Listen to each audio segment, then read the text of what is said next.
Kan ini yang banyak orang nggak tahu.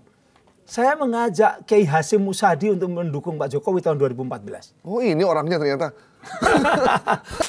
Dan Pak Hasyim itu cerita bagaimana ketika dia mendukung Pak Jokowi dimarahi oleh tokoh-tokoh Muslim yang lain. Sekarang sempat diteliti dulu ya?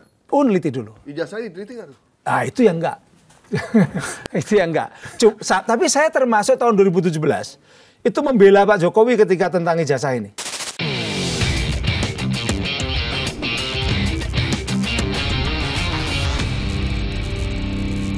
Kalau ada orang yang bisa menandingi sosok Rocky Gerung, inilah orangnya. Dan orang ini kita undang di Bikin Terang untuk ngobrolin tentang banyak hal, termasuk tentang kebijakan masa lalu maupun masa kini. Langsung saya perkenalkan, beliau adalah Profesor Henry Subiakto. Apa kabar, Prof? Alhamdulillah baik. Beliau adalah guru besar di Universitas Erlangga. Ini profesornya beneran, Prof ya? Ya, saya tidak pernah beli. Ijazah saya bukan dari Pramuka yang jelas gitu ya. Tapi Anda bisa cek semuanya dan saya akan terbuka kalau diminta oleh publik. Oke, gitu. Jadi ijazah itu bukan sesuatu yang itu ya, bukan suatu rahasia. Aib. Bukan satu rahasia dan bukan aib. Jadi kalau ditanya ijazahnya mana, pasti saya akan tunjukkan. Oke. Gitu. Kapan terakhir ketemu Bang Rocky? Agak lama ya. Saya mungkin kayaknya di ILC saya pernah ketemu sama dia. Di ILC. Tapi kalau sebelumnya dulu saya ini termasuk yang dapat berkahnya Rocky gitu ya. Rocky kan udah terkenal gitu kan, banyak pendukungnya, lalu dia berhadapan dengan saya di TV One kalau nggak salah, suatu media swasta. Saya sempat viral gara-gara saya katakan kalau saya profesor beneran gitu, saya bilang begitu karena dia menyerang saya dengan mengatakan mudah-mudahan otak Anda besar gitu kayak ya minimal saya profesor beneran ya begitu. Itu viral gitu. Itu viral ya. Dan itu menyebabkan saya jadi terkenal. Jadi saya harus terima kasih sama Rocky.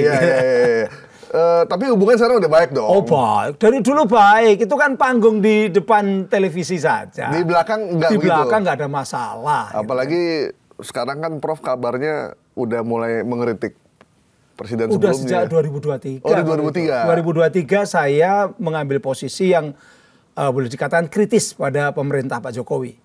Karena setelah beberapa kali saya mengkaji ya, memang banyak masalah di dalam pemerintah Pak Jokowi. Padahal dulu Prof dikenal sebagai itu loh, the guardian of Pak Jokowi. Ya pertama memang ya, siapa sih yang tidak kagum pada orang kecil. Terus terang Pak Jokowi itu kan nothing. Menjadi something, menjadi katakanlah interesting, menarik ya. Itu kan karena kemampuan dia mendapatkan dukungan publik, demokrasi.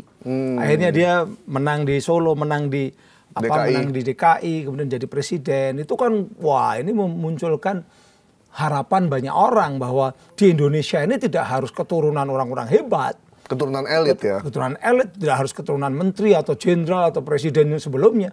Tapi orang biasa pun dari pinggir kali bisa jadi presiden. Kan waktu itu begitu. Dan saya kenal Pak Jokowi itu justru ketika dia belum jadi presiden. Masih wali kota? Masih wali kota. Sempat nonton bareng wayang katanya? Jadi waktu itu ada acara ya di Solo. Kami datang dari Jakarta. Dan Pak Jokowi itu ngantar saya nonton wayang di Puro Mangkunegaran. Sampai jam 12 malam. Di situ saya, wah ini wali kota ini humble sekali. Kan begitu.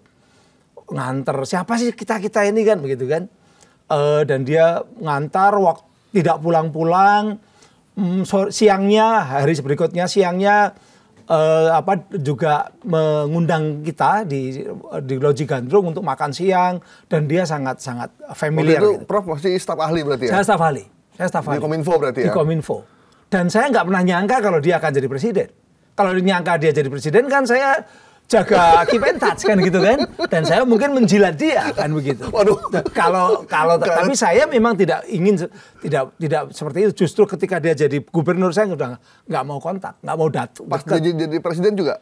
Presiden juga tidak. Tapi kok Prof kayak ngebela ini udah karena memang saat itu kita melihat tadi dia sosok yang sederhana begitu ya, kemudian dia menunjukkan kinerjanya membangun begitu banyak infrastruktur, itu memang logis lah. Dan saya rasa banyak yang dukung waktu itu. Cuman yang jujur untuk confession bahwa saya yang keliru. Ini confession kan, pengakuan kan.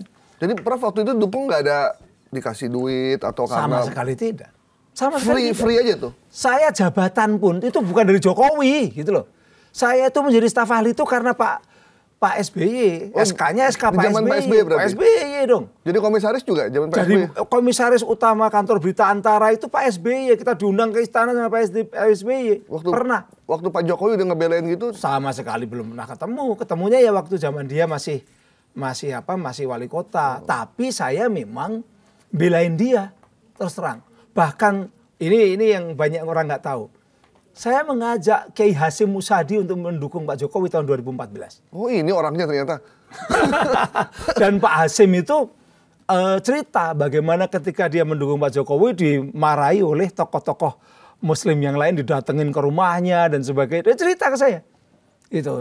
Tapi beliau juga waktu itu sama dengan saya, kagum dengan kesederhanaan. Waktu itu Pak Jokowi maju presiden ya berarti ya? Waktu itu maju presiden.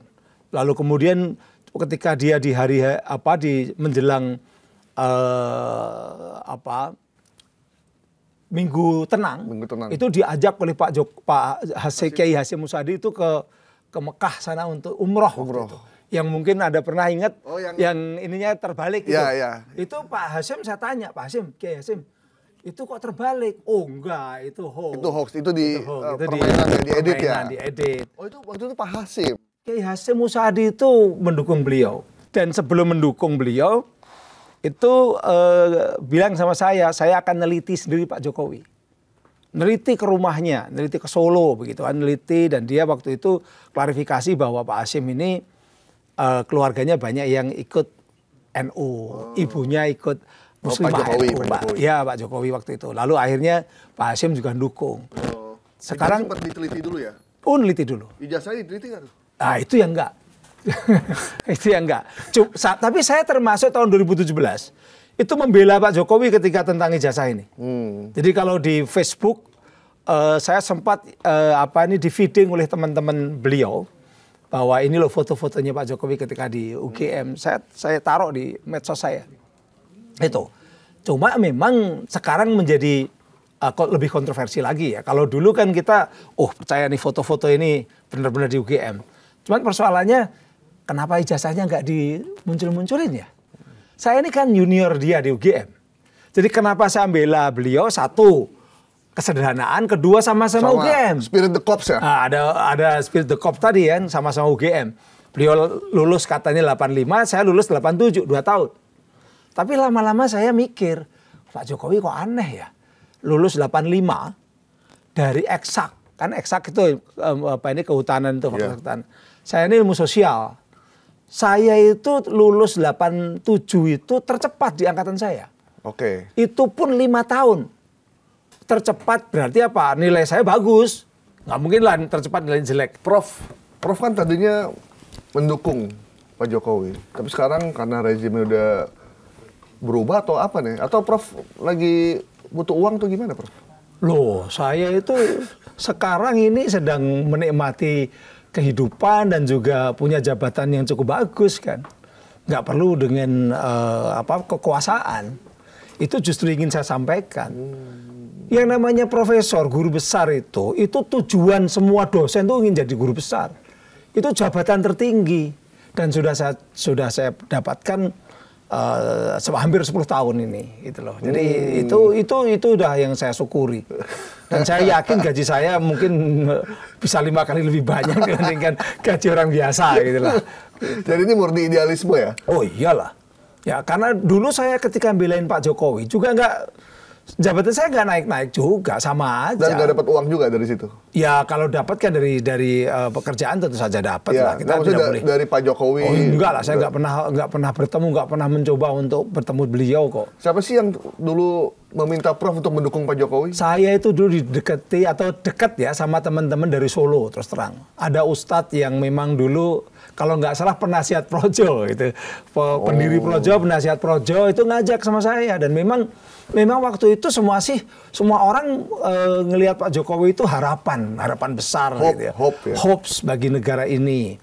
Orang yang tidak kelihatan, dia tidak punya latar belakang yang yang dari elit atau apa begitu, bukan dari oligarki juga waktu itu kan. Tiba-tiba bisa jadi setelah wali kota jadi gubernur, jadi presiden, itu harapan kita. Dan semua orang mengimpikan bahwa orang-orang kecil kalau bisa kayak Pak Jokowi gitu loh. Kan waktu itu kan begitu. Tapi yang terjadi ternyata kan di akhir-akhir jabatannya, terutama di periode kedua, itu mulailah kita mulai kritis pada beliau. Yaitu terutama adalah kenapa harus membangun infrastruktur yang kadangkala lebih melihat dari sisi ambisi dibandingkan dengan fungsi dan kemanfaatannya, kan begitu. Maksudnya IKN sama WUS gitu? Kayak IKN, kayak WUS, kayak yang ada di Jawa Barat itu, Bandara Kertajati, begitu kan? Itu kan juga banyak sebenarnya, banyak sekali yang dia kerjakan itu nampaknya memang tidak dipikirkan secara lebih matang gitu, sehingga negara ini yang rugi. Tapi yang paling fatal adalah justru di luar persoalan struktur. Apa itu, Prof? Ya perilaku politiknya yang flip flop, kalau istilahnya itu political flip flop. Jadi dia berubah-berubah, bilang kalau anaknya tidak tertarik politik, kan begitu kan, belum cukup umur, dan itu kan jejak digitalnya jelas. Tiba-tiba ternyata anaknya jadi wali kota Solo, kemudian menantunya di Medan dan sebagainya, bilang katanya tidak akan mendukung atau mendorong anaknya untuk jadi pejabat, atau ternyata jadi calon wakil presiden, dan itu menggunakan manipulasi, rekayasa di MK dan sebagainya. Ini kan tercatat sejarah. Nah, apalagi sekarang persoalan latar belakang beliau mulai diungkap, bagaimana mengenai ijazah, bagaimana mengenai anaknya yang sekolahnya juga bermasalah gitu. Kalau saya sebagai Pak Jokowi, saya alumni UGM sama dengan beliau, 2 tahun setelah beliau, kalau ditanya mana ijazahmu, ya kita bangga lah. Dulu itu kalau namanya kuliah di Gajah Mada itu bangga sekali. Iya. Saya tuh sangat bangga dulu kuliah di Gajah Mada itu. Sehingga kalau ditanya itu ya punya ijazah dulu tuh ya, karena istri saya UGM juga. Punya ijazah UGM tuh kayak ijazah masa depan gitu loh. Iyalah. Semua orang mau masuk UGM aja udah masa depan. Itu banyak orang mau nyari kita jadi menantunya kan gitu kan. UGM itu kebanggaan waktu itu. PTN Perintis 1 itu kebanggaan. Jadi kok ada orang aneh nggak mau nunjukin itu kan, ya akhirnya kami mulai hesitate juga, ragu-ragu juga. Prof, kan? emang sejak dulu Prof kenal nggak kelihatan tanda-tanda ambisi, flip-flop segala macam? Belum kelihatan, sama sekali tidak. Bahkan sangat sederhana. Pak Jokowi itu pernah cerita sama saya ketika ketemu di Solo ya, ketika mengantar nonton wayang itu sampai malam itu. Siangnya ketemu sama saya tuh cerita tentang rumah di Roji Gandrung itu katanya angker, gitu kan. Lucu dia, bahwa saya pernah itu di sini malam-malam, di belakang ada wujud perempuan pakai baju putih, rambutnya panjang. Saya lari, ternyata Mas mau kemana? Ternyata istri saya. Dia ternyata begitu waktu itu. Wah, orang ini ternyata punya sense of humor gitu kan. Itu yang membuat kita ini sangat merasa bahwa ini orang sederhana, gitu ya. Tapi ternyata ketika jadi presiden kok berubah. Apa yang membuat berubah menurut Prof? Ya kekuasaan. Kekuasaan itu bisa memabukkan, kekuasaan itu juga bisa membuat orang berubah.